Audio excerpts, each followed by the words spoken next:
या देवी सर्वभूतेषु शक्तिरूपेण संस्थिता नमस्तस्यै नमस्तस्यै नमस्तस्यै नमो नमः। आप सभी भक्तजनों का स्वागत करती हूँ मैं अपने चैनल पे पुनः एक बार फिर से। आप सब इस पवित्र समय में अपनी साधनाओं को सफल बनाने के लिए इस समय श्रवण कर रहे हैं गुप्त नवरात्रि के पहले दिन का दुर्गा सप्तशती का पाठ का पहला अध्याय, जो आप सबके समस्त हम लेकर उपस्थित हुए हैं। तो आप लोग वीडियो में नए हैं तो चैनल को सब्सक्राइब करें और वीडियो को ज़्यादा से ज़्यादा शेयर करें। इसलिए आप सबकी सेवा में आज हम लेके आए हैं दुर्गा सप्तशती पाठ। यह ऐसा पाठ है जिसे शास्त्रों में स्वयं शक्ति का साक्षात स्वरूप बताया गया है। यह केवल मंत्रों का संग्रह नहीं, अपितु मनुष्य के भीतर छिपे हुए भय, अहंकार और विजय की कथा। माँ देवी दुर्गा यहाँ शक्ति, करुणा और धर्म की रक्षक के रूप में प्रकट होती हैं, जो हमें बताती हैं कि जब साधक पूर्ण रूप से समर्पण करता है तब देवी शक्ति स्वयं उनका मार्ग प्रशस्त करती हैं। तो चलिए इसी विचार के साथ आज माघ मास के शुक्ल पक्ष की प्रतिपदा तिथि पर आज से आरंभ करते हैं दुर्गा सप्तशती इस प्रथम अध्याय का। तो आइए सप्तशती कथा का आरंभ करते हैं। भगवान शिव देवी पार्वती से पहला विशेष प्रश्न पूछते हैं और वह प्रश्न इसी दुर्गा सप्तशती पाठ के महत्व से जुड़ा हुआ है। आइए सुनते हैं। भगवान शिव ने कहा, हे देवी, तुम भक्तों के लिए अत्यंत सुलभ हो और सभी कर्मों का विधान करने वाली हो। इस घोर कलयुग में इच्छाओं की सिद्ध हेतु उपाय है तो कृपया अपनी तुम भक्तों के लिए अत्यंत सुलभ हो और सभी कर्मों का विधान करने वाली हो। इस घोर कलयुग में इच्छाओं की सिद्ध हेतु अगर कोई उपाय है तो कृपया उसे अपनी सुंदर वाणी द्वारा रूप से मुझे बताओ। भगवान शिव की यह बात सुनकर देवी पार्वती ने कहा, हे देवेश्वर, आपका मेरे ऊपर अपार स्नेह है। इस कलयुग में सभी कामनाओं को सिद्ध करने वाला जो साधन है उसे उस विषय में आपको बताऊंगी और उनका नाम है अम्बस्तुति। इसे दुर्गा सप्तशती भी कहा जाता है। इसके प्रारंभ में आता है सप्तशोकित दुर्गा मंत्र और इस दुर्गा सप्तशोक स्तोत्र मंत्र के नारायण ऋषि हैं।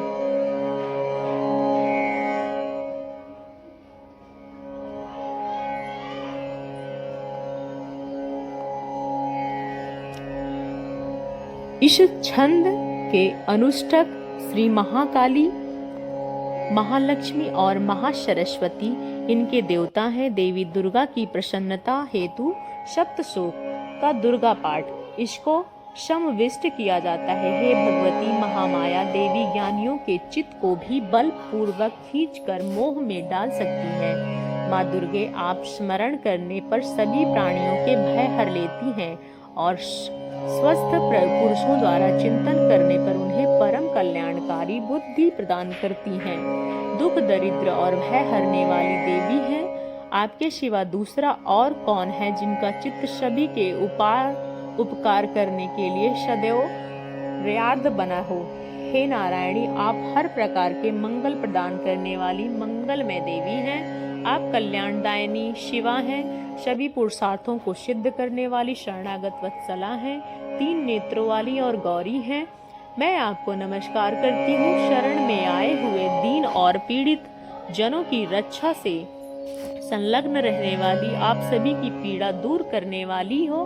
हे नारायणी देवी, आपको नमस्कार है। सर्वस्वरूपा सर्वेश्वरी हो, शक्तियों से संपन्न है, दिव्य स्वरूपा हो, भयों से हमारी रक्षा करो। हे माते, आपको नमस्कार है। हे देवी, आप प्रसन्न होने पर सभी रोगों को नष्ट कर देती हैं और क्रोधित होने पर मनोवांछित सभी कामनाओं का नाश भी कर देती हैं। जो मनुष्य आपकी शरण में जा चुके हैं उन पर विपत्ति तो आती नहीं। आपकी शरण में आए हुए प्रत्येक मनुष्य दूसरे के शरण देने वाले बन जाते हैं। हे सर्वेश्वरी, हे देवी, आप इसी प्रकार तीनों लोकों की समस्त बाधाओं को शांत करें और हमारे शत्रुओं का नाश करती रहें। और इस प्रकार दुर्गा सप्तशती पाठ का पूर्व पढ़ा जाने वाला सप्तशोकी दुर्गा कवच संपूर्ण हुआ। आइए अब हम दुर्गा सप्तशती पाठ का प्रथम अध्याय श्रवण करते हैं। नवरात्रि के पावन दिनों में प्रत्येक दिन इस दुर्गा सप्तशती का पाठ पठन करने चाहिए। श्री दुर्गाय नमः। प्रथम अध्याय मेधा ऋषि द्वारा राजा सूरत और समाधि की भगवती की महिमा बताते हुए मधु और कैटभ वध के प्रसंग का वर्णन।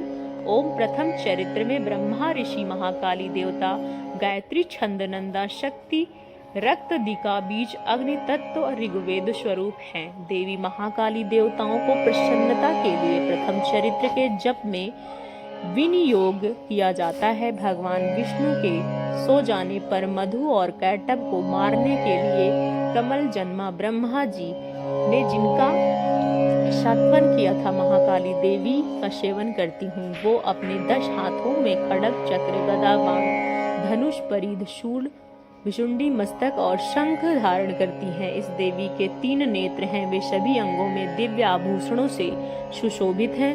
उनके सुंदर शरीर का कांद्र नीलमणि के समान 10 मुखों और 10 पैरों से युक्त है। और ऐसी चंडी देवी को नमस्कार है। कथा आरंभ करते हुए श्री मार्कंडेय ऋषि ने कहा, सूर्य के पुत्र सवार्णी जो 8वें मुनि हैं, उत्पत्ति की थी, विस्तार पूर्वक अब सुना रहा हूँ, ध्यान पूर्वक सुनिए। भगवती महामाया के अनुग्रह से जिस प्रकार मनवंतर के स्वामी हुए, उसी प्रसंग को बहुत पूर्व की बात है। सुरवेचर जिस मनवंतर के सूरत नाम का एक राजा हुए थे, वो चैत्र वंश में उत्पन्न हुए थे। उनका समस्त भूमंडल अधिकार था। वे प्रजा को अपने ही पुत्रों की तरह धर्म पूर्वक पालन करते थे। फिर भी उस समय कोलावंधश्री नाम के क्षत्रिय उनसे शत्रु बन गए। राजा सूरत की दंड नीति बड़ी प्रबल थी। उनकी शत्रुओं की सीधा भीषण संग्राम हुआ। हालांकि कोलाविदंसी संख्या कम थे, लेकिन फिर भी राजा सूरत उस युद्ध में उनसे परास्त हो गए। युद्ध भूमि में उनका नगर लौट आए और मात्र अपने देश के ही राजा बनकर रह गए। संपूर्ण पृथ्वी पर उनका अधिकार जा चुका था, लेकिन वहां भी उन प्रबल शत्रुओं से उस समय महाभाग राजा सूरत पर आक्रमण कर दिया। राजा का बल क्षीण हो चुका था, इसलिए उन्होंने दुष्ट बलवान और दुरात्मा मंत्रियों को वहां राजधानी में भी राजकीय सेना के खजाने में हथिया लिया। अब राजा सूरत प्रभुत्व नष्ट हो चुका था, इसलिए वे शिकार खेलने के बहाने घोड़े पर सवार होकर वहां से अकेले ही घने जंगल की ओर चले गए। अनेक हिंसक जीव अपने स्वाभाविक हिंसावृत्ति छोड़-छाड़ शांति पूर्वक भाव से रह रहे थे। उस ऋषि के बहुत सारे शिष्य वन में शोभा बढ़ा रहे थे। वहां जाने पर मुनि का उनका सत्कार किया और वो बड़े मुनि श्रेष्ठ आश्रम पर इधर उधर विचरण करते हुए सब समय वहीं पर रहे। तत्पश्चात ममता से आकृष्ट होकर इस प्रकार चिंता करने लगे। उन्होंने सोचा, पूर्व काल में मेरे पूर्वजों ने जिसका पालन किया था, वह नगर आज मुझसे रहित है। न जाने मेरे दुराचारी भृत गण उसमें धर्म पूर्वक रक्षा कर रहे होंगे या नहीं। जो सदैव मंद और वर्षा करने वाला और शूरवीर था, वह मेरा प्रधान हाथी अब शत्रुओं के अधीन होकर न जाने किन भोगों को भोगता होगा। जो लोग मेरी कृपा, धन और भोजन पाने की सदा मेरे पीछे पीछे चलते थे, वो निश्चय ही अब दूसरे राजाओं के अनुसरण करते होंगे। उन सब के बारे में चिंतन करते अत्यंत कष्ट से जमा किया हुआ वह मेरा खजाना खाली हो गया। यह बात अब ऐसी अनेक बातें राजा सूरत निरंतर सोचते रहे। एक दिन उन्होंने वहां ऋषि मेधा के आश्रम के निकट वैश्य को देखा, जो उससे पूछा, भाई तुम कौन हो? यहाँ तुम्हारे आने का कारण क्या है? तुम क्यों शोकग्रस्त हो और उनमें से दिखाई दे रहे हो? राजा सूरत द्वारा इस प्रकार प्रेम पूर्वक पूछे जाने पर उस वैश्य ने विनीत भाव से उन्हें प्रणाम किया और इस प्रकार कहा, हे राजन, मैं धनियों के कुल में उत्पन्न हुआ हूँ, एक वैश्य हूँ। मेरा नाम समाधि है। मेरे पुत्रों ने धन की लालच में मुझे घर से बाहर निकाल दिया। इस समय धन, स्त्री और पुत्रों से वंचित हूँ। मेरे विश्वसनीय बंधुओं ने मेरा धन लेकर मुझे दूर कर दिया है, इसलिए दुखी हूँ। स्त्री की स्वजनों की कुशल है या नहीं? इस समय घर में सब कुशल रहते होंगे या नहीं? मुझे कुछ भी ज्ञात नहीं है। मेरे पुत्र कैसे हैं? क्या वो सदाचारी हैं या फिर दुराचारी हो गए? वैश्य के इस प्रकार कहने पर राजा ने पूछा, हे वैश्य, जिन लोभी स्त्री पुरुष आदि धन के कारण तुम्हें घर से निकाल दिया, उनके प्रति तुम्हारे चित्त में इतना स्नेह का बंधन क्यों है? यह सुनकर वैश्य ने उत्तर दिया, राजन, आप मेरे विषय में जैसी बात कहते हैं वह सब ठीक है, लेकिन क्या करूं, मेरा मन तो निष्ठुर नहीं है ना, जिसे धन के लोभ में पकड़कर पिता के प्रति स्नेह, पति के प्रति प्रेम और आत्मीय जन प्रति अनुराग छोड़ दिया, मुझे घर से निकाल दिया। उनके प्रति ही मेरा हृदय अब भी वह स्नेह है। हे महात्मने, गुणहीन बंधुओं के प्रति जो मेरा चित्त है इस प्रकार प्रेम मग्न होकर रह रहा है, क्या यह बात मैं जान पड़ा रहूं? इस बात के लिए लंबी सांसें ले रहा हूँ, मेरी हृदय अत्यंत दुखी हो रहा है। फिर भी उनके प्रति जो मेरा मन निष्ठुर नहीं हो पाता, उसके लिए मैं क्या करूं? इस कथा को आगे बढ़ाते हुए ऋषि मार्कंडेय ने कहा, उसके बाद राजाओं ने श्रेष्ठ सूरत पर वहां समधि नामक वैश्य दोनों ही साथ साथ मेधा मुनि की सेवा में उपस्थित हुए। उनके साथ यथा योग्य अनुकूल व्यवहार किया और राजा ने कुछ वार्तालाप आरंभ की। राजा ने कहा, भगवान, मैं आपसे एक बात पूछना चाहता हूँ, कृपया उसे बताइए। मेरा चित्त अपने अधीन न होने के कारण यह बात मेरे कानों तक दुखी कर रही है। जो राज्य मेरे हाथ से चला गया उसमें उसके संपूर्ण अंगों में मेरी अशक्ति अभी भी बनी हुई है। हे मुनि श्रेष्ठ, यह जानते हुए भी अब मेरा धन नहीं है, फिर भी मैं उस दुख से बाहर नहीं निकल पा रहा हूँ।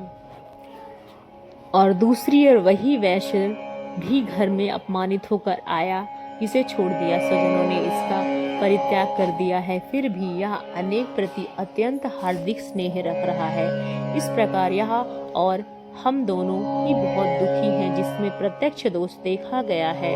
उस विषय के लिए भी हमारे मन में अशाक्तिपूर्ण आकर्षण पैदा हो रहा है। हे महाभाग ऋषिवर, हम दोनों समझदार हैं, फिर भी हमारे अंदर यह मोह कैसा विवेक शून्य पुरुष की भांति मुझ पर और इससे भी इस प्रकार की मूर्खता प्रत्यक्ष रूप से आखिर क्यों दिखाई दे रही है?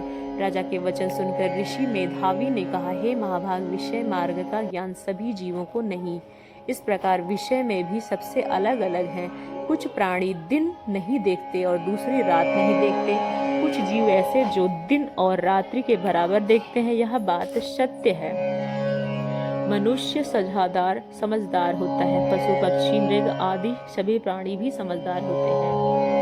मनुष्यों की समझ वैसी है जैसी उन मृग के पक्षियों की होती है, जैसे मनुष्यों की होती है वैसे ही उन मृग पक्षियों आदि को समझाने होने के बाद भी उन्हें प्राणी कहा जाता है, और अन्य बातों का प्राय दोनों ही समान होते हैं। यह स्वयं भोग से पीड़ित होते हुए भी मोहवश बच्चों की चोंच में कितने चाव से अन्न के दाने डाल रहे हैं। हे राजन, क्या तुम नहीं देख रहे हो कि यह मनुष्य समझदार होते हैं? यह लोभवश अपने किए हुए उपकार को बदला पाने के लिए पुत्रों की अभिलाषा करते हैं, हालांकि उन सब समझ को कभी नहीं, फिर भी संसार की स्थिति जन्म मरण के परंपरा बनाए रखने वाले भगवती महामाया के प्रभाव द्वारा ही ममतामयी भंवर से मोहयुक्त गहरे गति में गिराए गए हैं। इसलिए इससे आश्चर्य नहीं करना चाहिए। जगदीश्वर भगवान विष्णु योग निद्रा स्वरूपा जो भगवती महामाया देवी दुर्गा है, उन्हीं से यह जगत मोहित होता है। वह भगवती महामाया देवी ज्ञानियों के चित्त को बलपूर्वक खींचकर मोह में डाल देती है। वह संपूर्ण चराचर जगत की सृष्टि करती है और वह प्रसन्न होने पर मनुष्य की मुक्ति के लिए वरदान भी देती है।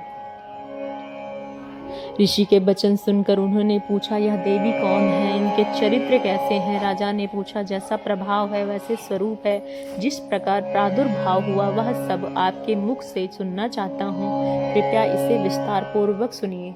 राजा की बात सुनकर ऋषि ने कहा, हे राजन, वास्तव में ये देवी नित्य स्वरूपा ही है। संपूर्ण जगत उन्हीं का रूप है और उनके समस्त विश्व में कोई व्याप्त कर रखा है, तथापि उनका प्राकट्य अनेक प्रकार से होता है। वह अपने मुझसे सुना, हालांकि वो नित्य और अजन्मा है। फिर भी कार्य सिद्ध करने के लिए वो प्रकट होती हैं। उनसे समय लोक में उत्पन्न कहलाती है। जगत जगदम्बा है और सबके प्रभु भगवान विष्णु शेषनाग की सैया बिछाकर योग निद्रा में चले जाते हैं। उस समय उनके कानों के मैल में दो भयंकर असुर उत्पन्न हुए थे, जो मधु और कैटभ के नाम से विख्यात हुए थे। वो दोनों ब्रह्मा जी का वध करने के लिए तैयार हो गए। भगवान विष्णु की नाभि कमल से विराजमान प्रजापति ब्रह्मा जी ने उन दोनों भयानक असुरों को अपने पास आया हुआ देखा और भगवान को सोया हुआ देखा। तब एकाग्रचित होकर उन्होंने भगवान विष्णु को जगाने के लिए उनके नेत्रों के निवास करने वाली योग निद्रा का सत्वन आरंभ किया, जो इस विश्व की अंधेश्वरी जगत को धारण करने वाली, संसार का पालन करने और अहंकार करने वाली तेजो स्वरूपा भगवान विष्णु की अनुपम शक्ति है। उन्हें भगवती निद्रा देवी की भगवान ब्रह्मा जी स्तुति करते हुए उस प्रकार कहने लगे।